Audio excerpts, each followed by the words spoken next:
Halo semuanya, kami dari kelompok 5, kelas Ekonomi Pembangunan, Fakultas Ekonomi dan Bisnis, Universitas Sumatera Utara, kali ini akan menjelaskan tentang pasar modal. Nah, apa aja sih yang akan dibahas dalam video kali ini? Yang pertama itu ada pengertian dan fungsi pasar modal. Nah, di sini nanti rekan saya akan menjelaskan mengenai apa sih pasar modal itu dan fungsi pasar modal itu untuk apa sebenarnya, seperti itu. Dan yang kedua itu akan dijelaskan mengenai sejarah pasar modal. Nah, nanti sejarah pasar modal ini akan dijelaskan secara dua bagian. Yang pertama itu pada zaman kolonial dan yang kedua itu setelah masa kemerdekaan.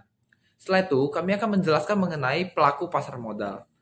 Uh, dan setelah itu kami akan menjelaskan mengenai instrumen pasar modal, di mana instrumen ini teman-teman bisa pakai untuk sebagai alat untuk berinvestasi seperti itu. Setelah itu kami akan membahas mengenai produk investasi pemerintah, tantangan pasar modal. Uh, Setelah itu ada proses penawaran umum atau go public.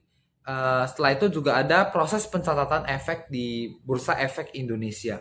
Dan yang terakhir, mungkin ini nggak kalah penting juga, kami juga akan membahas mengenai mata uang kripto atau cryptocurrency, di mana uh, cryptocurrency ini nanti akan masuk ke dalam subjudul tantangan pasar modal seperti itu. Perkenalkan, nama saya Anissa Margareta Simbolon. Di sini saya akan menjelaskan materi mengenai pengertian dan fungsi dari pasar modal. Yang pertama, saya akan menjelaskan mengenai pengertian pasar modal. Apakah yang dimaksud dengan pasar modal? Pasar modal dikenal juga dengan nama bursa efek. Di Indonesia ada dua buah bursa efek, yaitu Bursa Efek Jakarta dan Bursa Efek Surabaya. Pasar modal memiliki pengertian yang beragam. Di sini saya akan menjelaskan pengertian pasar modal dari beberapa sumber, yaitu yang pertama, pengertian pasar modal menurut Bursa Efek Indonesia atau BEI.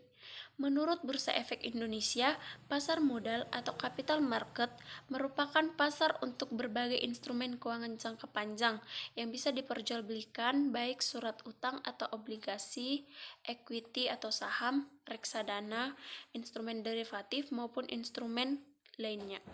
Jadi, menurut Bursa Efek Indonesia, pasar modal dapat digunakan sebagai sarana pendanaan bagi perusahaan maupun institusi lainnya seperti misalnya pemerintah.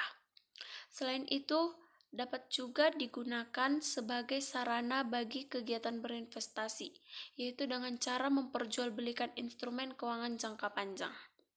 Yang kedua, pengertian pasar modal menurut Otoritas Jasa Keuangan atau OJK. Menurut Otoritas Jasa Keuangan, pasar modal merupakan pasar yang menjadi sarana bagi perusahaan dan pemerintah untuk memperoleh dana jangka panjang, yaitu dengan cara menjual saham atau obligasi. Jadi, pasar modal dapat digunakan oleh perusahaan maupun pemerintah sebagai sarana untuk memperoleh dana dengan cara menjual saham atau obligasi yang dimilikinya. Yang ketiga, pengertian pasar modal menurut Undang-Undang Pasar Modal atau UUPM. Undang-Undang Nomor 8 Tahun 1995 Pasal 1 Ayat 13 menjelaskan bahwa pasar modal adalah kegiatan yang bersangkutan dengan penawaran umum dan perdagangan efek, perusahaan publik yang berkaitan dengan efek yang diterbitkannya, serta lembaga dan profesi yang berkaitan dengan efek. Nah, dari ketiga sumber tadi, menurut saya lebih tertarik pada pengertian pasar modal menurut Undang-Undang Pasar Modal. Karena Undang-Undang Pasar Modal ini menjelaskan secara lebih lengkap mengenai pengertian pasar modal. Yaitu dikatakan bahwa pasar modal merupakan kegiatan yang bersangkutan dengan penawaran umum dan perdagangan efek. Perdagangan surat-surat berharga perusahaan seperti saham, obligasi, reksadana, dan instrumen keuangan lainnya. Selain itu, dalam undang-undang ini dijelaskan juga pasar modal itu bersangkutan dengan lembaga dan profesi yang berkaitan dengan efek. Lembaga dan profesi yang berkaitan dengan efek ini misalnya Biro Administrasi Efek dan Akuntan Publik. Kemudian pengertian pasar modal secara umum itu merupakan suatu tempat bertemunya para penjual dan pembeli untuk melakukan transaksi dalam rangka memperoleh modal. Jadi, dalam pasar modal ini, para penjual dan pembeli efek bertemu untuk melakukan transaksi jual beli efek yang bertujuan untuk memperoleh modal.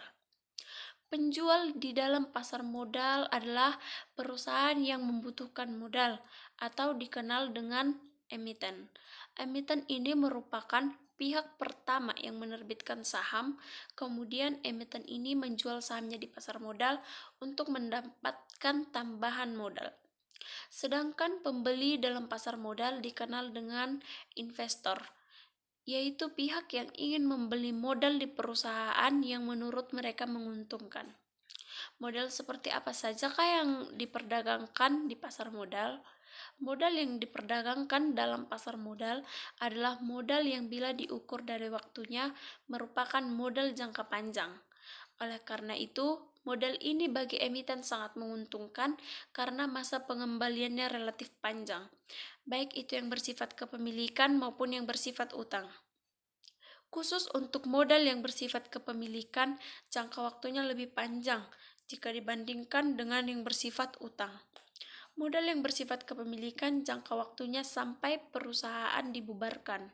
Namun, pemilik saham ini dapat juga menjualnya kepada pihak lain apabila pemilik saham ini membutuhkan dana atau jika ia sudah tidak ingin lagi menjadi pemegang saham pada perusahaan tersebut.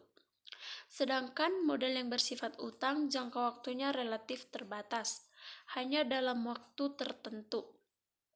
Modal yang bersifat utang ini juga bisa dialihkan ke pemilik lain jika memang sudah tidak dibutuhkan lagi. Selanjutnya saya akan menjelaskan mengenai fungsi pasar modal. Pasar modal memiliki beberapa fungsi, yaitu yang pertama, pasar modal berfungsi sebagai sarana penambah modal bagi usaha. Artinya, perusahaan dapat memperoleh dana dengan cara menjual saham ke pasar modal. Saham-saham ini akan dibeli oleh masyarakat umum, perusahaan-perusahaan lain, lembaga, atau oleh pemerintah. Yang kedua, pasar modal berfungsi sebagai sarana pemerataan pendapatan.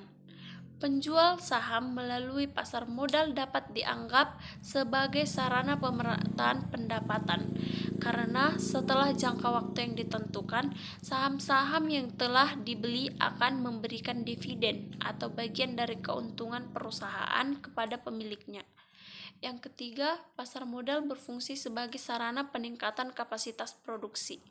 Dengan adanya tambahan modal yang diperoleh dari pasar modal, maka produktivitas perusahaan akan meningkat. Yang keempat, pasar modal berfungsi sebagai sarana penciptaan tenaga kerja. Keberadaan pasar modal dapat mendorong muncul dan berkembangnya industri lain yang berdampak pada terciptanya lapangan kerja baru, sehingga merupakan sarana untuk menciptakan tenaga kerja.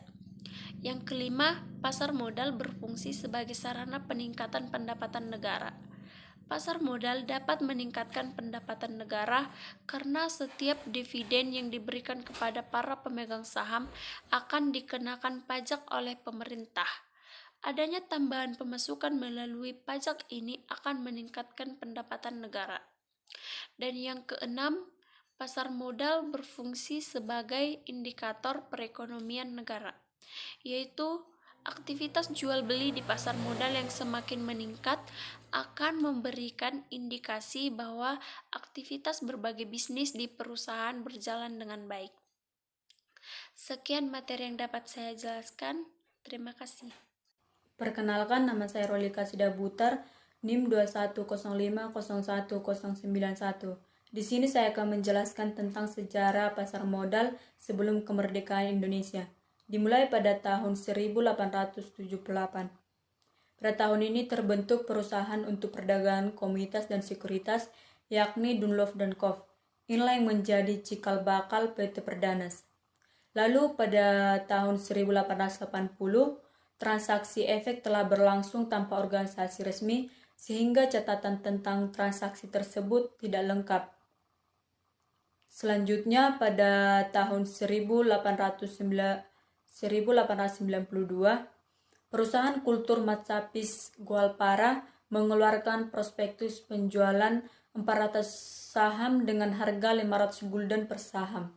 Dan Head Centrum mengeluarkan prospektus penjualan saham senilai 105.000 gulden dengan harga awalnya 100 gulden per saham.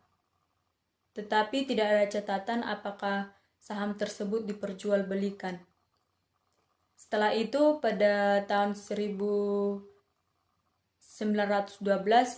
Amsterdam Ses Effectenbeurs mendirikan cabang yang terletak di Batavia. Disinilah perkembangannya pesat sehingga menarik masyarakat kota lainnya. Untuk menampung minat masyarakat ini, didirikanlah Bursa Efek di kota Surabaya dan Semarang. Di sini juga perusahaan pasar modal tersebut atau bursa efek berkembang begitu pesat. Hal ini dapat dilihat dari nilai efek yang tercatat mencapai 1,4 miliar yang berasal dari 250 macam efek. Lalu pada tahun 1929 tidak terjadi perkembangan dikarenakan masa resesi ekonomi. Setelah itu pada tahun 1940 Bursa Efek Jakarta, Semarang, dan Surabaya ditutup karena Perang Dunia Kedua. Perkenalkan, nama saya Agnes Nenggolan, NIM 210501092. Sekarang saya akan melanjutkan sejarah pasar modal setelah zaman kemerdekaan. Dimulai dari Presiden Soekarno membuka kembali Bursa Efek Jakarta pada tahun 1952. Namun, bursa tersebut tidak berjalan lancar karena perusahaan Belanda mengadakan program nasionalisasi dan menyebabkan kondisi pasar nasional semakin memburuk. Di tahun yang sama, bursa juga mengeluarkan Undang-Undang Bursa atau yang awalnya disebut sebagai Undang-Undang Darurat. Kemudian, pada masa Orde Baru yaitu tahun 1977, Presiden Soekarno membuka kembali Bursa Efek. Pembukaan tersebut dibarengi dengan dikeluarkannya Undang-Undang Keputusan Presiden Nomor 52 Tahun 1976 dan Peraturan Pemerintah Nomor 25 Tahun 1976. Pembukaan tersebut ditandai dengan adanya emiten pertama yaitu PT Semen Cibinong. Namun, tidak mendapatkan respon yang positif karena undang-undang yang dikeluarkan tadi ternyata membatasi gerak perusahaan. Kemudian, pada tahun 1987, dilakukannya deregulasi ulang Undang-Undang Pasar Modal yang menyebabkan munculnya 3 kebijakan. Yang pertama itu Pakdes 88 atau Paket Kebijakan Desember tahun 1988 yang berfungsi untuk memberikan peluang bagi perusahaan swasta untuk menyelenggarakan bursa. Yang kedua itu Pakto 88 atau Paket Kebijakan Oktober tahun 1988 yang berfungsi untuk pengenaan pajak atas biaya deposito. Dan yang ketiga atau yang terakhir yaitu Pakdes 87 atau Paket Kebijaksanaan Desember tahun 1987 yang berfungsi untuk menghapus biaya pendaftaran emisi pajak. Kemudian, untuk mempermudah emiten dan investor, ditetapkan juga batas kepemilikan investor sebesar 49% serta munculnya lembaga-lembaga baru. Lembaga yang muncul seperti KSEI atau Kustodian Sentral Efek Indonesia, KPEI atau Clearing dan Penjaminan Efek Indonesia, Reksadana dan Manajer Investasi yang muncul pada tahun 1991. Kemudian, pada tahun 1995 diberlakukannya JATS atau Jakarta Automatic Trading System. Jakarta Automatic Trading System ini berguna untuk memudahkan antara harga jual dan harga beli saham pada tahun itu. Kemudian setahun kemudian, yaitu pada 19 September tahun 1996, dikeluarkannya Surabaya Market Information and Automatic Report Trading atau SMART yang berfungsi untuk menyelenggarakan sistem real time karena pada saat itu terjadi krisis moneter yang melanda negara-negara Asia sehingga turunnya nilai dolar. Pada tahun 2007, Bursa Efek Jakarta merger dengan Bursa Efek Surabaya dan berganti nama menjadi Bursa Efek Indonesia. Kemudian 4 tahun kemudian yaitu pada tahun 2011, Otoritas Jasa Keuangan mulai diperkenalkan, sehingga sampai saat ini perusahaan telah mencatat sebanyak 701 perusahaan telah menanamkan sahamnya di Bursa Efek Indonesia atau BEI. Apabila Bursa Efek Indonesia secara konsisten mengundang emiten, maka diproyeksikan 1.000 emiten akan tercapai dalam 6-7 tahun ke depan. Pada tahun 2018, investor Indonesia itu setiap tahun meningkat menurut laman Bursa Efek Indonesia. Seperti pada tahun tersebut, yaitu tahun 2018, investor pasar modal mencapai 1,6 juta. Meningkat lagi setahun kemudian, yaitu pada tahun 2019 mencapai 2,4 juta atau 53%. Tidak sampai di situ, pada tahun depan yaitu tahun 2020, investor pasar modal meningkat hingga 2,8 juta atau 13%. Angka tersebut menunjukkan bahwa adanya pandemi COVID-19 tidak menurunkan jumlah investor di Indonesia. Sekian penjelasan dari saya, terima kasih. Nama saya Rizky Fernando Novelita Pembolon dengan NIM 210501096 dari Fakultas Ekonomi dan Bisnis, Program Studi Ekonomi Pembangunan. Di sini saya akan menjelaskan tentang pelaku-pelaku yang ada di pasar modal. Pertama itu ada dari Lembaga Otoritas Jasa Keuangan atau OJK. Otoritas Jasa Keuangan atau OJK mempunyai fungsi menyelenggarakan sistem terhadap pengaturan dan pengawasan yang terintegrasi terhadap keseluruhan kegiatan di sektor jasa keuangan. Dalam pasar modal, otoritas jasa keuangan juga memiliki tugas pokok, diantaranya sebagai berikut. Yang pertama, menyusun peraturan pelaksanaan di bidang pasar modal. Yang kedua, melaksanakan analisis, pengembangan, dan pengawasan pasar modal termasuk pasar modal syariah. Yang ketiga, melaksanakan penegakan hukum di bidang pasar modal. Yang keempat, menyelesaikan keterberatan yang diajukan oleh pihak yang dikenakan sanksi oleh OJK, Bursa Efek, lembaga clearing dan penjaminan, dan lembaga penyimpanan dan penyelesaian. Yang kelima, melakukan pembinaan dan pengawasan terhadap pihak yang memperoleh izin usaha, persetujuan pendaftaran dari OJK, dan pihak lain yang bergerak di bidang pasar modal. Yang keenam, memberikan perintah tertulis, menunjuk atau menetapkan penggunaan pengelola starter terhadap pihak atau lembaga jasa keuangan yang melakukan kegiatan di bidang pasar modal dalam rangka mencegah dan mengurangi kerugian konsumen, masyarakat, dan sektor jasa keuangan. Selanjutnya ada Bursa Efek Indonesia atau BEI.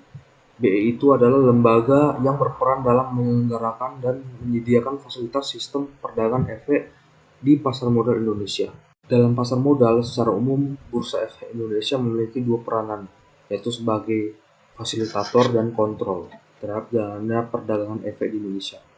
Yang pertama itu sebagai fasilitator. Yang pertama, menyediakan semua sarana perdagangan efek. Yang kedua, membuat peraturan yang berkaitan dengan kegiatan bursa. Ketiga, melakukan pencatatan terhadap semua instrumen efek. Keempat, mengupayakan likuiditas instrumen investasi efek. Yang kelima, menyebarluaskan informasi bursa. Sebagai kontrol, Bursa Efek Indonesia memiliki tugas yang pertama itu melakukan pemantauan kegiatan transaksi efek. Yang kedua, mencegah praktik manipulasi harga yang tidak wajar yang dilarang oleh undang-undang. Yang ketiga itu melakukan pembukuan perdagangan atau suspend untuk emiten saham yang melanggar ketentuan bursa efek. Yang keempat itu melakukan pencabutan atas efek atau delisting sesuai dengan peraturan yang berlaku. Berikutnya adalah Clearing Penjaminan Efek Indonesia atau KPEI. PT Clearing Penjaminan Efek Indonesia atau KPEI merupakan self-regulator organization yang turut berperan menentukan arah perkembangan pasar modal Indonesia. KPEI menyediakan layanan jasa clearing dan penjaminan penyelesaian transaksi bursa. KPEI berfungsi sebagai lembaga clearing dan penjaminan atau LKP sesuai dengan amanat Undang-Undang Nomor 8 Tahun 1995. KPEI menyediakan jasa layanan sebagai berikut. Yang pertama itu layanan jasa clearing dan penjaminan penyelesaian transaksi bursa yang teratur, wajar, dan efisien. Yang kedua, jasa pinjam-meminjam efek. Yang ketiga, pelayanan jasa KPEI diberikan kepada anggota bursa efek dan partisipan lainnya, seperti bank kustodian. Selanjutnya adalah Custodian Center Efek Indonesia. Organisasi ini bertugas dan memiliki tanggung jawab untuk menerapkan peraturan di dunia pasar modal. Selain memiliki tanggung jawab utama untuk menyediakan jasa pada Custodian Sentral dan Efek, Custodian Sentral Efek Indonesia juga memiliki tanggung jawab lainnya, yaitu sebagai berikut. Yang pertama, membuka subrekening efek atau SRE. yang dilakukan atas nama pemodal. Yang kedua, melakukan penerbitan serta pengiriman suatu konfirmasi dalam jangka waktu bulanan mengenai kepemilikan efek. Yang ketiga, rekonsiliasi atas dana dan efek, serta pembagian dividen perusahaan pada masing-masing pemodal. Selanjutnya dari perusahaan efek, yang pertama itu penjamin emisi. Penjamin emisi ini memiliki tugas antara lain sebagai berikut. Yang pertama itu memberikan nasihat mengenai jenis efek yang sebaiknya dikeluarkan, harga yang wajar, dan jangka waktu efek, termasuk obligasi dan sekuritas kredit. Yang kedua itu dalam pendaftaran, membantu menyelesaikan tugas administrasi yang berhubungan dengan pengisian dokumen pertanyaan, pendaftar emisi efek, penyusutan prospekutus, merancang spesimen efek, dan mendampingi emiten setelah proses evaluasi. Yang ketiga itu mengatur penyelenggaraan emisi, termasuk pendistribusian dan menyiapkan sarana-sarana penunjang. Yang kedua itu ada perantara perdagangan efek, merupakan pihak yang melakukan kegiatan usaha jual beli efek untuk kepentingan sendiri atau pihak lain. Dalam istilah umum sering dinamakan sebagai perusahaan pialang atau broker. Secara sederhana, perantara perdagangan efek bisa dikatakan sebagai toko yang menjual efek. Dengan kata lain, jika kamu ingin membeli saham atau efek lain, kamu harus melalui perantara perdagangan efek ini. Perantara perdagangan efek ini memiliki kewajiban sebagai berikut beberapa di antaranya, yaitu pertama, mendahulukan kepentingan nasabah sebelum melakukan transaksi untuk kepentingan sendiri. Yang kedua adalah memberikan rekomendasi kepada nasabah untuk membeli dan menjual efek, wajib memperhatikan keuangan nasabah dan maksud serta tujuan investasi dari nasabah. Yang ketiga itu menyediakan data dan informasi bagi kepentingan pemodal. Yang keempat itu memberikan saran kepada pemodal. Selanjutnya ada manajer investasi. Manajer investasi ini memiliki tugas dalam pasar modal, yaitu sebagai berikut. Yang pertama itu mengelola aset. Mengaset nasabah adalah tugas utama dari manajer investasi. Yang kedua itu memutuskan jual dan beli. Manajer investasi juga memiliki wewenang penuh untuk mengelola dana dari nasabah, termasuk hasil pembelian reksadana online nasabah. Yang ketiga itu memberikan laporan investasi. Tidak hanya mengumpulkan dana, kemudian melakukan berbagai transaksi jual beli instrumen investasi. Tugas dari manajer investasi adalah memberikan laporan terkait kondisi portofolio reksadana kepada seluruh nasabah. Selanjutnya dari lembaga penunjang, yaitu yang pertama itu Biro Administrasi Efek. Biro Administrasi Efek ini adalah pihak yang berdasarkan pada kontrak dengan emiten secara teratur, menyediakan jasa-jasa melaksanakan pembukuan, transfer dan pencatatan, pembayaran dividen, pembagian hak opsi, emisi sertifikat, atau laporan tahunan untuk emiten. Yang kedua itu adalah bank kustodian. Fungsi kustodian dijabarkan secara lengkap dalam keputusan Badan Ketua Pengawas Pasar Modal nomor KEP 47/PM 1997 dengan fungsi sebagai berikut. Yang pertama itu melaksanakan penitipan kolektif dan penyimpanan atas dokumen berharga berkaitan dengan kontrak investasi kolektif efek beragung aset. Yang kedua, melaksanakan penyimpanan dana yang merupakan aset keuangan dalam portofolio kontrak investasi kolektif efek beragung aset. Yang ketiga, membuat dan menyimpan daftar pemegang efek beragun aset dan mencatat perpindahan kepemilikan efek beragun aset atau menunjuk Biro Administrasi Efek untuk melakukan jasa tersebut berdasarkan persetujuan manajer investasi. Yang keempat, memisahkan aset keuangan kontrak investasi kolektif efek beragun aset dari aset keuangan bank kustodian dan atau kekayaan bank nasabah lain dari bank kustodian. Yang kelima, melaporkan secara tertulis kepada Bapepam apabila manajer investasi melakukan kegiatan yang dapat merugikan pemegang efek beragun aset selambat-lambatnya akhir hari kerja berikutnya. Selanjutnya, masih dari lembaga penunjang, yaitu yang ketiga itu wali amanat, dengan tugas yang pertama, menganalisis kemampuan dan kredibilitas emiten. Kedua, melakukan penilaian terhadap sebagian atau seluruh harta dan kekayaan emiten yang diterima olehnya sebagai jaminan. Ketiga, melakukan pengawasan terhadap pelunasan pinjaman pokok beserta bunganya yang harus dilakukan oleh emiten pada waktunya. Keempat itu memanggil rapat umum pemegang obligasi atau RUPU apabila diperlukan. 4. Pemeringkat efek. Perusahaan pemeringkat efek adalah penasihat investasi berbentuk perseorangan terbatas yang melakukan kegiatan pemeringkatan dan memberikan peringkat. Dalam melaksanakan kegiatannya, perusahaan pemeringkatan efek wajib terlebih dahulu mendapatkan izin usaha dari Otoritas Jasa Keuangan. Dalam menjalankan usahanya, pemeringkatan efek wajib berdomisili dan melakukan kegiatan operasional di Indonesia. Selain itu, perusahaan pemeringkatan efek ini juga wajib memiliki prosedur dan metodologi pemeringkatan yang dapat dipertanggungjawabkan, sistematis, dan telah melalui tahapan pengujian serta dilaksanakan secara konsisten dan bersifat transparan. Selanjutnya, perusahaan pemeringkatan efek yang melakukan pemeringkatan atas permintaan pihak tertentu wajib membuat perjanjian pemeringkatan dengan pihak yang dimaksud. Selanjutnya dari profesi penunjang, yang pertama itu adalah akuntan. Memiliki tugas sebagai berikut. Yang pertama, melakukan pemeriksaan atas laporan keuangan perusahaan dan memberikan pendapatnya. Kedua, memeriksa pembukuan apakah sudah sesuai dengan prinsip akuntansi yang berlaku umum dan sesuai dengan ketentuan-ketentuan Bapepam. Ketiga, memberikan petunjuk pelaksanaan cara-cara pembukuan yang baik apabila diperlukan. Dua, dari notaris. Bertugas membuat berita acara RUPS atau rapat umum pemegang saham, membuat konsep akta perubahan dasar, dan menyiapkan naskah perjanjian dalam rangka emisi efek. Ketiga, dari penilai. Memiliki fungsi untuk menerbitkan dan menandatangani laporan penilai sebagai pendapat atas nilai wajar aktiva dari suatu perusahaan. Penilai melakukan kegiatan penilaian kekayaan yang dimiliki oleh perusahaan yang akan menerbitkan saham di pasar modal. Keempat, konsultan hukum.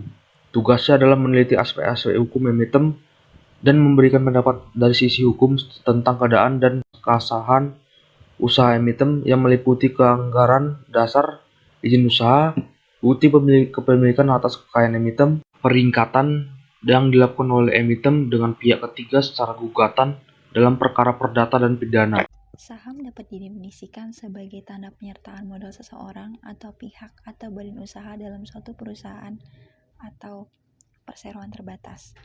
Dengan menyertakan modal tersebut, maka pihak tadi berhak atas klaim pendapatan perusahaan, atas aset perusahaan, dan juga berhak hadir dalam rapat umum pemegang saham atau RUPS. Salah satu pilihan perusahaan ketika perusahaan tersebut memutuskan untuk pendanaan perusahaan.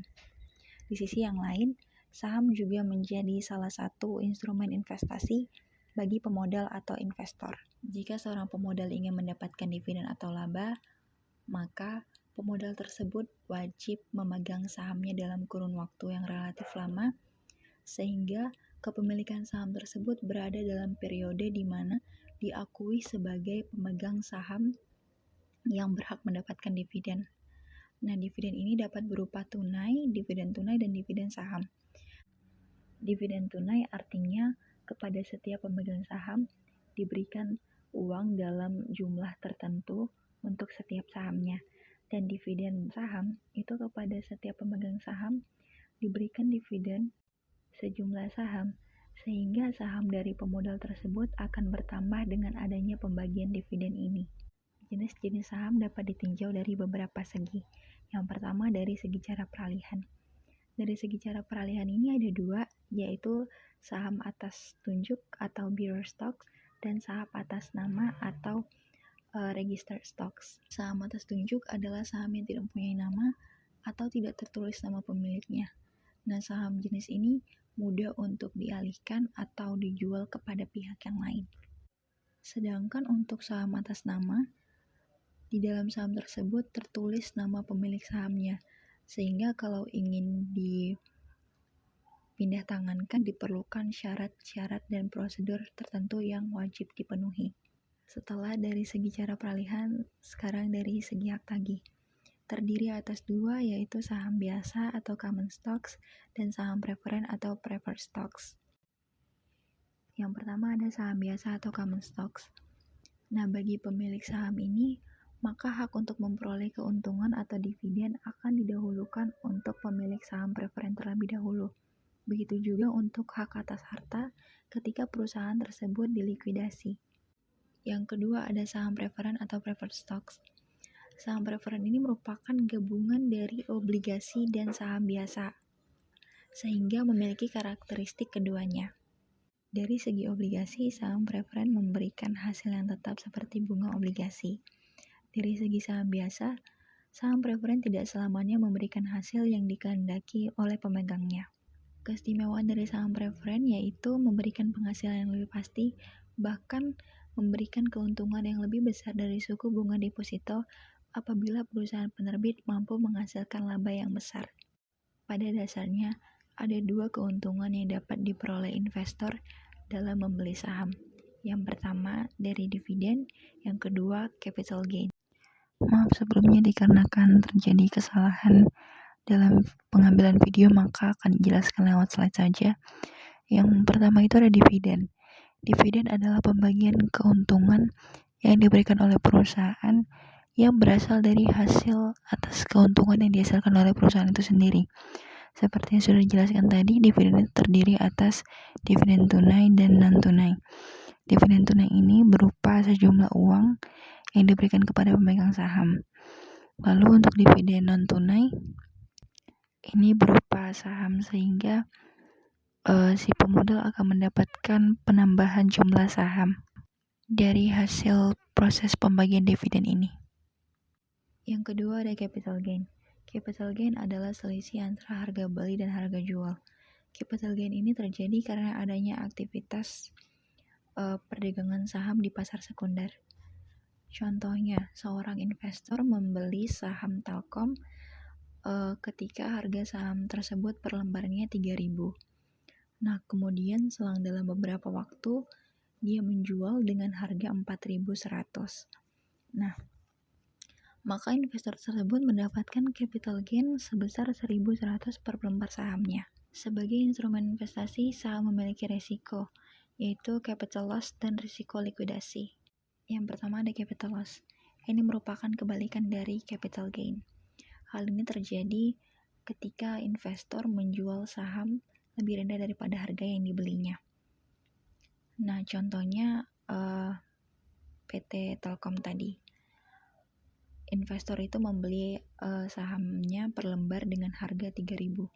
Lalu terjadi penurunan menjadi 2.500. Karena investor tersebut takut harganya akan terus menurun, maka investor tersebut menjual harganya di 2.500 per lembar saham. Jadi dia mengalami capital loss sebesar Rp500 per lembar sahamnya. Yang kedua ada resiko likuidasi. Hal ini terjadi ketika perusahaan tersebut dinyatakan bangkrut oleh pengadilan atau perusahaan tersebut dibubarkan. Dalam hal ini, hak klaim pemegang saham mendapatkan prioritas terakhir setelah semua kewajiban atau utang-utang perusahaan dapat dilunasi dari hasil penjualan kekayaan perusahaan. Jika masih terdapat sisa dari hasil penjualan kekayaan perusahaan, maka sisa tersebut akan dibagi secara proporsional kepada setiap pemegang saham. Namun jika tidak, maka pemegang saham tidak akan mendapatkan hasil dari likuidasi tersebut. Perkenalkan, saya Bayu Pratama Simatupang. Di sini saya akan mau menjelaskan mengenai obligasi. Apa itu obligasi? Obligasi merupakan instrumen utang yang diterbitkan oleh emiten atau perusahaan kepada investor untuk memperoleh modal. Mungkin mereka mau melakukan ekspansi pada perusahaan mereka dan memperbaiki kualitas perusahaan mereka. Di sini saya akan menjelaskan wadah pada obligasi. Itu ada dua, pasar primer dan pasar sekunder. Pasar primer itu dia tempat diperdagangkan obligasi. Itu tempat persyaratan sebelum obligasi itu dimasukkan ke dalam pasar sekunder. Apakah utang yang diterbitkan perusahaan itu sudah layakkah di dalam ketentuan-ketentuan pada Bursa Efek Indonesia? Kalau tidak layak, itu tidak akan bisa masuk ke pasar sekunder. Dan selanjutnya itu ada pasar sekunder. Itu merupakan tempat perdagangan yang sudah diterbitkan dan tercatat di Bursa Efek Indonesia atau BEI yang akan diperdagangkan secara over the counter atau OTC. Yang artinya tidak ada tempat perdagangan secara fisik. Pemegang obligasi serta pihak yang ingin membelinya akan berinteraksi dengan bantuan perangkat elektronik seperti email, online, trading, atau telepon. Oke, selanjutnya di sini aku akan menjelaskan sisi penerbit dari obligasi. Itu ada 3, teman-teman. Yang pertama ada corporate bond, government bond, dan municipal bond. Di sini aku akan menjelaskan yang pertama corporate bond. Apa itu corporate bond? Itu obligasi yang diterbitkan oleh perusahaan yang berbentuk badan usaha milik negara atau BUMN atau badan usaha swasta. Yang kedua ada government bond, obligasi yang diterbitkan pemerintahan pusat. Contohnya dari Kementerian Keuangan seperti ORI, Sukuk, SR, satu lagi ST. Yang ketiga ada municipal bond, obligasi yang diterbitkan oleh pemerintah daerah untuk membiayai proyek-proyek yang berkaitan dengan kepentingan publik atau public utility. Selanjutnya di sini saya akan menjelaskan mengenai pembayaran bunga pada obligasi. Di situ juga ada 3. Yang pertama zero coupon bond, yang kedua adalah coupon bond, yang ketiga adalah fixed coupon bond. Di sini aku akan menjelaskan zero coupon bond terlebih dahulu. Zero coupon bond itu dia pembayaran bunganya secara periodik, namun bunga dan pokoknya dibayar sekaligus pada jatuh tempo. Ilustrasinya seperti ini teman-teman. Perusahaan itu tidak membayar itu secara periodik, itu maksudnya setiap minggu kah, atau setiap bulan,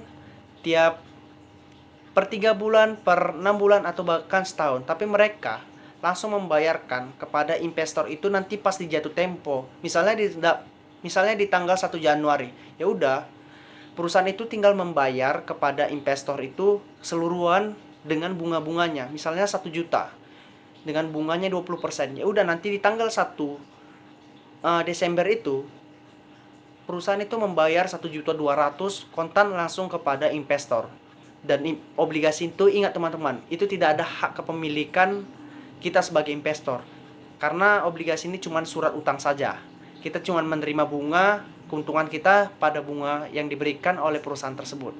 Yang selanjutnya itu ada coupon bond, obligasi dengan kupon yang dapat diuangkan secara periodik sesuai dengan ketentuan penerbitnya. Ini berbeda dengan zero coupon bond, ini kebalikannya. Ini dia dibayarkan secara periodik.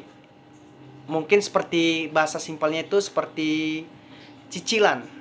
Perusahaan itu mencicil per 3 bulan sekali, atau bahkan per 6 bulan sekali, atau per tahun sekali. Tetap juga dia bunganya, misalnya 1 juta. Kita tadi membuat obligasi kita itu 1 juta dan bunganya 20%. Ya udah, perusahaan itu membayar 1.200.000 dengan totalnya, tapi dibayar dengan cicilan. Itu dia coupon bond. Yang ketiga itu ada fixed coupon bond. Itu kupon bunga yang telah ditetapkan sebelum masa penawaran di pasar perdana dan dapat dibayarkan secara periodik. Ini gini teman-teman. Setiap perusahaan itu nanti membuat suatu tabel yang sudah ditetapkannya. Misalnya dia tadi obligasi dalam 1 juta per slotnya dengan bunga 20%. Ya udah, ditetapkan mereka dengan obligasi pembayaran 1 juta dengan mendapatkan bunga 20%. Misalnya 1,5 juta mendapatkan bunga 25%, 2 juta 30%, dan seterusnya. Dia sudah ditetapkan oleh perusahaan tersebut dan tidak ada lagi suatu ketentuan. Tinggal kita menentukan kemana kita, atau kita ambil yang mana obligasi itu atau lot itu tersebut. Begitu teman-teman. Selanjutnya di sini aku akan menjelaskan mengenai penukaran atau opsi. Itu ada 3, convertible bond, exchangeable bond, dan callable bond. Next, kita akan membahas dari segi jaminan. Itu ada 2 teman-teman ya, jangan salah, obligasi ini juga ada jaminannya.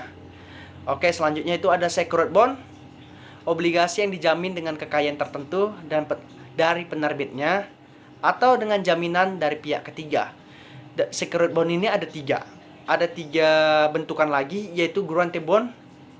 Itu dengan obligasi yang pelunasan bunganya dan pokoknya dijamin dengan penanggungan dari pihak ketiga. Selanjutnya ada mortgage bond, yang obligasi yang pelunasan bunga dan pokoknya dijamin dengan anggunan hipotek atau properti atau aset tetap. Selanjutnya ada collateral trust bond, yaitu obligasi yang dijamin dengan efek yang dimiliki penerbit dalam portofolionya, misalnya saham-saham anak perusahaan yang dimilikinya. Nah, poin kedua itu dari segi jaminan, tadi kan ada secured bond, Ini ada kebalikannya, unsecured bond, obligasi yang tidak dijaminkan kekayaannya. Oke, itu dari segi jaminan. Selanjutnya dari segi nominal. Itu ada dua, teman-teman. Ada konvensional bond dan retail bond. Oke, konvensional itu obligasi yang lazim diperjualbelikan dalam satu nominal seperti 1 miliar per lot. Ini lebih bermain besar, teman-teman. Dia lebih ke atas 1 miliar per lotnya. Sedangkan yang retail bond itu kebalikannya. Dia itu satuan nominal yang lebih kecil. Itu baik dari corporate bond atau government bond. Ini kita buat teman-teman pemula itu di retail bond karena dia lebih kecil nominalnya. Selanjutnya di sini ada perhitungan imbal hasil. Itu teman-teman ada dua, konvensional bond dan syariah bond. Saya akan menjelaskan konvensional bond. Itu obligasi yang perhitungannya dengan menggunakan sistem kupon bunga. Seperti yang aku jelaskan tadi, kalau konvensional itu lebih umum, dia itu seperti bunga tadi. Kita tinggal menerima saja keuntungan kita dari bunga. Misalnya perusahaan udah menetapkannya, ya udah kita tinggal menerima bunga atau laba kita dari obligasi tersebut. Yang kedua itu syariah bond, karena untuk obligasi yang menghindari kata riba. Obligasi ini juga ada syariah. Syariah ini juga ada dua. Itu ada obligasi syariah mudharabah, obligasi yang menggunakan akad bagi hasil, sehingga pendapatan yang diperoleh investor atas obligasi tersebut diperoleh setelah mengetahui pendapatan emiten. Intinya, obligasi syariah mudharabah ini, emiten dengan investor itu bagi hasil dari pendapatan perusahaan. Jadi tidak ada namanya sistem bunga. Pokoknya berapa dapat perusahaan, ya segitu dapat kita. Yang kedua itu ada syariah izarah, merupakan obligasi yang menggunakan akad sewa. Sedemikian kupon atau fee izarah bersifat tetap. Oke teman-teman, itu yang bisa saya sampaikan mengenai obligasi. Terima kasih. Perkenalkan, saya Claudio Daniel Rivaldo Manik, NIM 2105011089 dari kelompok 5 mata kuliah Lembaga Keuangan. Saya akan menjelaskan tentang reksadana. Reksadana ini merupakan wadah untuk menghimpun dana dari investor, di mana investasi di reksadana ini cocok bagi investor yang memiliki keterbatasan waktu dan keahlian mengenai investasi.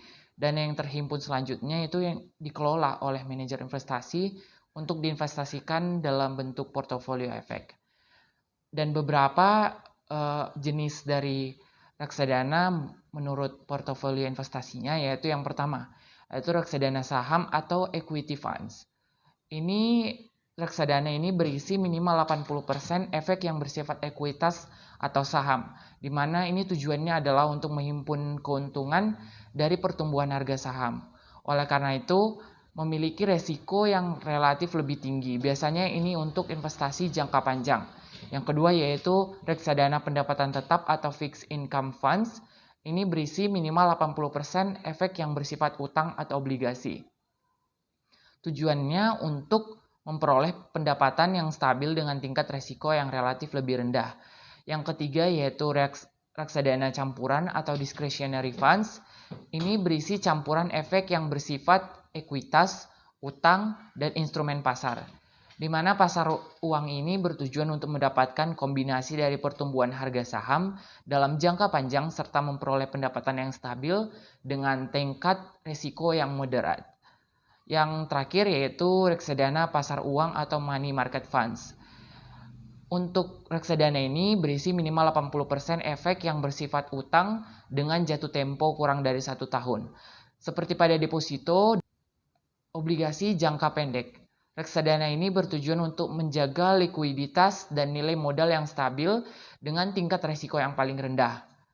Berbeda dengan saham yang dibeli dengan satuan lot, investasi pada reksadana ini dilakukan dalam bentuk pembelian unit penyertaan atau disebut UP reksadana. Hasil pengolahan dana dalam reksadana ini dibukukan dalam nilai aktiva bersih atau disebut NAB reksadana, di mana NAB adalah nilai yang menggambarkan total kekayaan bersih reksadana setiap harinya.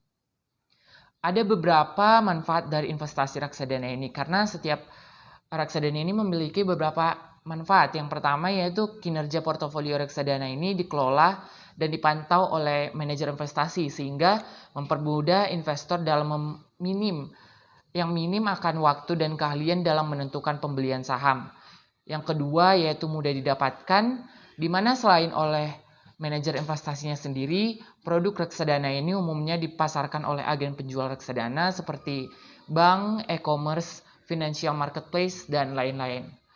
Yang ketiga yaitu diversifikasi investasi dana yang terjangkau, di mana dengan dana yang tidak terlalu besar maka investor dapat melakukan diversifikasi pada berbagai jenis investasi, di mana diversifikasi ini adalah pemeriksaan tentang kebenaran laporan, pernyataan, dan perhitungan, seperti deposito dan saham maupun obligasi sehingga dapat memperkecil resiko. Dan juga ada beberapa potensi resiko dari investasi reksadana ini. Untuk yang pertama yaitu resiko berkurangnya NAB atau nilai aktiva bersih. Ini dipengaruhi oleh turunnya harga efek baik saham, obligasi maupun surat berharga lainnya yang masih masuk dalam portofolio reksadana. Yang kedua yaitu resiko likuiditas. Ini terjadi jika manajer investasi tidak dapat menyediakan uang tunai ketika sebagian pemegang unit penyertaan atau UP yang melakukan penjualan itu kembali. Yang ketiga yaitu resiko one prestasi. Ini terjadi ketika pihak yang terlibat dalam suatu transaksi reksadana tidak dapat memenuhi kebijakannya atau kewajibannya yang telah disebutkan pada kontrak. Hal ini dapat menyebabkan penurunan NAB reksadana atau bahkan hilangnya nilai investasi. Dalam mengelola investasi reksadana ini sendiri, manajer investasi ini berdoman pada prospektus reksadana. Prospektus reksadana ini merupakan dokumen keterbukaan informasi mengenai penawaran reksadana, dan perusahaan manajer investasi ini juga harus dan wajib menerbitkan fund fact sheet kepada investor, di mana fund fact sheet ini merupakan ringkasan laporan produk reksadana yang berisi kinerja produk, informasi jumlah dana yang dikelola, informasi portofolio, dan informasi lainnya mengenai produk reksadana. Sekarang saya akan memberikan cara-cara untuk berinvestasi di reksadana. Yang pertama yaitu tentukan dulu goals kamu itu untuk apa berinvestasi.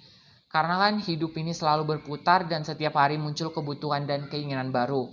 Maka diperlukannya kebijaksanaan kita dalam menentukan prioritas finansial. Bukan hanya untuk menjadi financial freedom, tetapi juga menentukan mimpi-mimpi mana yang akan bisa dicapai lebih dulu atau ditunda.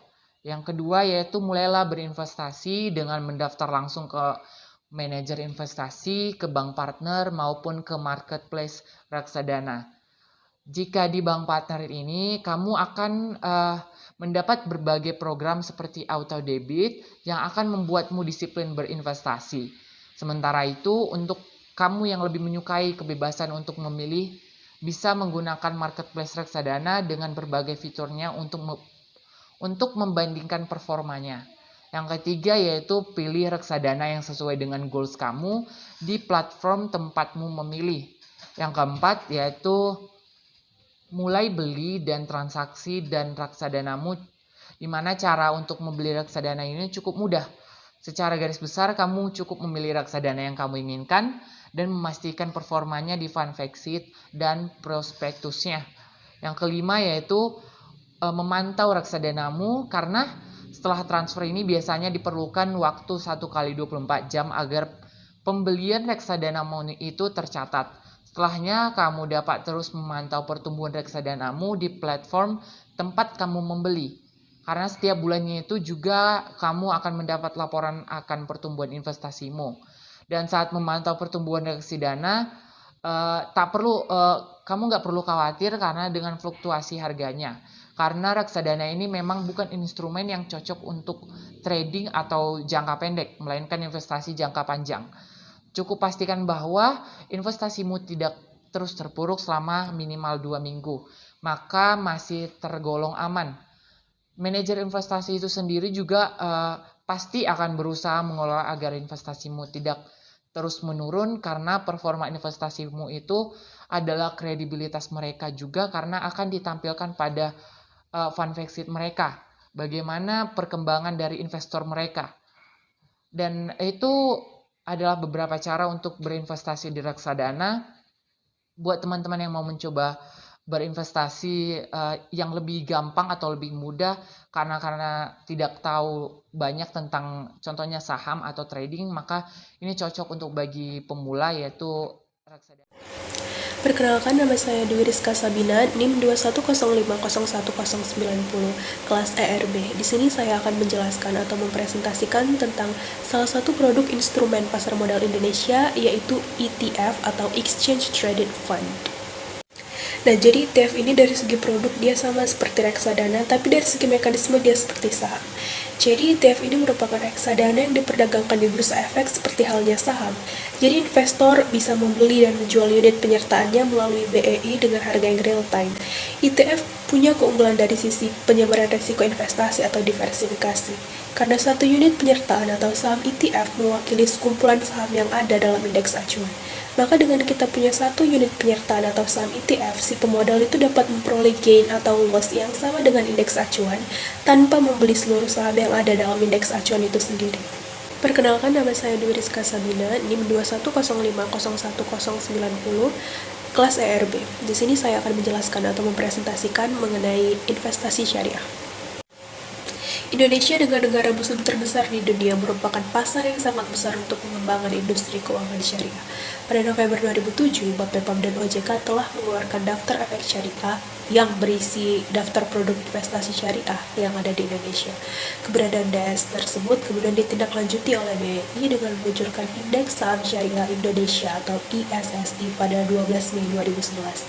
Pada 8 Maret 2011, DSN MUI menerbitkan Fatwa Nomor 80 tentang penerapan prinsip syariah dalam mekanisme perdagangan efek bersifat ekuitas di pasar reguler bursa efek. Produk investasi syariah diantaranya ada deposito, saham syariah, emas syariah, properti syariah, obligasi syariah, dan P2P syariah. Nah, dengan adanya fatwa dari DSN MUI tersebut, harapannya dapat meningkatkan keyakinan masyarakat bahwa investasi syariah di pasar modal itu sudah sesuai dengan prinsip-prinsip syariah seperti pelarangan riba, tidak adanya goror atau ketidakpastian, ditiadakannya masyir atau judi, dan lain sebagainya. Instrumen pasar modal yang selanjutnya itu ada derivatif. Derivatif di sini memiliki arti sebagai efek turunan. Nah, jadi derivatif yang akan kami bahas di sini hanya derivatif keuangan. Jadi derivatif keuangan ini adalah derivatif yang terdapat dalam Bursa Efek Indonesia. Instrumen pasar modal yang selanjutnya itu ada waran. Waran adalah hak untuk membeli saham biasa pada waktu dan harga yang sudah ditentukan. Biasanya waran ini dapat diperdagangkan, mendapatkan bunga, obligasi, dividen, dan capital gain. Instrumen pasar modal selanjutnya itu ada reg issue. Reg issue ini memiliki arti hak bagi pemodal untuk membeli saham baru yang dikeluarkan oleh emiten. Biasanya harga saham reg issue lebih murah dari saham lama. Instrumen pasar modal terakhir itu ada stock options. Stock options ini merupakan kontrak untuk transaksi saham ataupun stocks. Stocks options yang dapat diperdagangkan itu yang pertama ada exchange traded stock options atau listed options. Yang kedua itu ada over the counter OTC stock options. Yang ketiga itu exotic options. Yang terakhir itu ada employee stock options atau opsi saham karyawan. Selanjutnya, kita akan membahas mengenai produk investasi pemerintah atau yang dikeluarkan oleh Kementerian Keuangan. Yang pertama itu adalah ORI 020 atau obligasi negara retail. Yang kedua itu XR 015 atau suku retail. Dan yang terakhir itu adalah ST 008 atau suku tabungan. Di mana ketiga investasi ini memiliki kelebihan. Yang pertama itu dijamin undang-undang. Yang kedua itu suku bunga lebih bersaing daripada bank-bank BUMN. Yang ketiga itu memiliki tingkat imbalan yang kompetitif. Dan yang terakhir ini tentunya tidak memiliki risiko kerugian. Selanjutnya kita akan membahas mengenai produk investasi pemerintah atau yang dikeluarkan oleh Kementerian Keuangan. Yang pertama itu adalah ORI 020 atau obligasi negara retail. Yang kedua itu XR 015 atau suku retail. Dan yang terakhir itu adalah ST 008 atau suku tabungan. di mana ketiga investasi ini memiliki kelebihan. Yang pertama itu dijamin undang-undang, yang kedua itu suku bunga lebih bersaing daripada bank-bank BUMN, yang ketiga itu memiliki tingkat imbalan yang kompetitif, dan yang terakhir ini tentunya tidak memiliki resiko kerugian.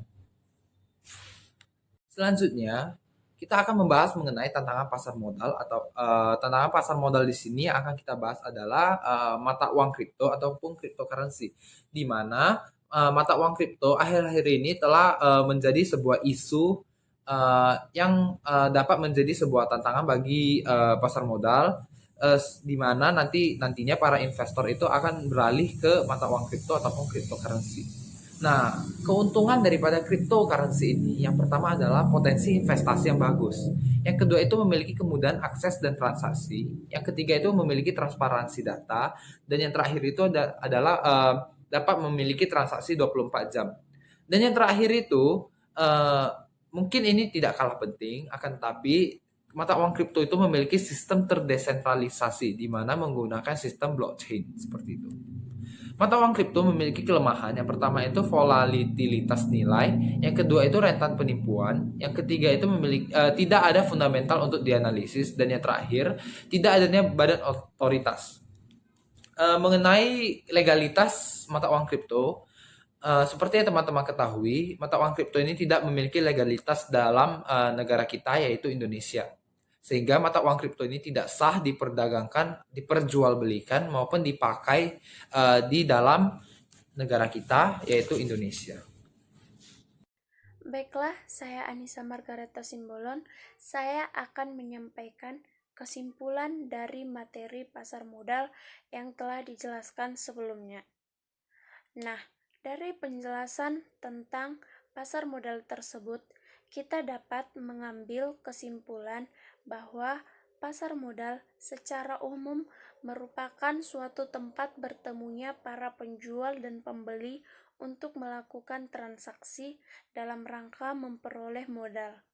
Barang yang diperdagangkan dalam pasar modal yaitu berbagai instrumen keuangan jangka panjang yang bisa diperjualbelikan.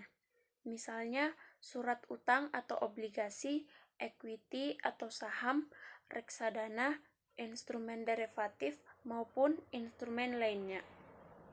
Pasar modal ini dapat digunakan sebagai sarana pendanaan bagi perusahaan maupun institusi lainnya, dan dapat juga digunakan sebagai sarana untuk kegiatan berinvestasi dengan cara memperjualbelikan instrumen keuangan jangka panjang.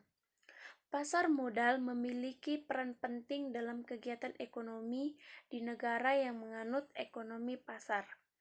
Pasar modal menjadi tempat terbaik dalam hal berinvestasi karena dapat saling menguntungkan pihak yang terkait. Investasi dapat dalam bentuk saham, mata uang asing, ataupun emas. Investasi yang paling banyak diminati di Indonesia adalah investasi dalam bentuk saham, karena dengan modal awal yang sedikit menghasilkan prospek return yang besar.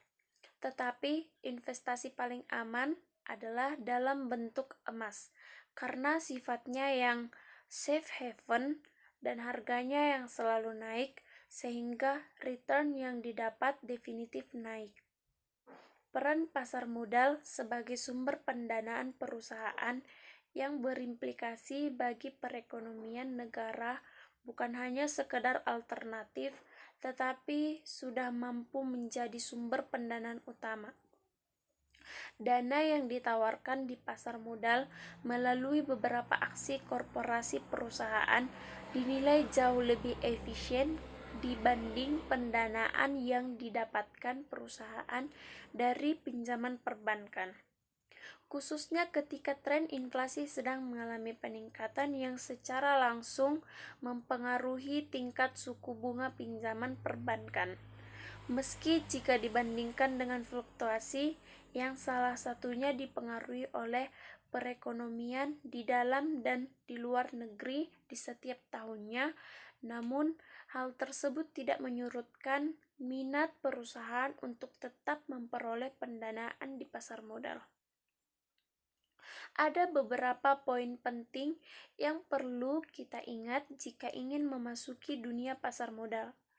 Yang pertama, pahami prinsip dasar investasi. Di dunia investasi berlaku prinsip high risk, high return, atau semakin tinggi risiko, maka semakin tinggi potensi keuntungan yang bisa didapatkan. Prinsip ini berlaku untuk produk-produk investasi tinggi risiko seperti saham, reksadana saham, trading foreign exchange, dan cryptocurrency. Yang kedua, menggunakan uang dingin. Uang dingin di sini adalah uang yang berlebih atau uang yang tidak ada penggunaannya. Jadi, sebelum terjun ke dunia pasar modal, kita harus menggunakan dana berlebih atau dana yang tidak terpakai. Biasanya dana yang tidak terpakai ini adalah uang berlebih dari hasil penggunaan dari pendapatan dengan biaya hidup atau kebutuhan sehari-hari, tabungan, dan lain-lain. Peringatan, sangat tidak disarankan memakai uang panas atau uang pinjaman, uang kebutuhan, dan lain-lain. Yang ketiga, kenali beberapa cara mendapatkan keuntungan dari investasi.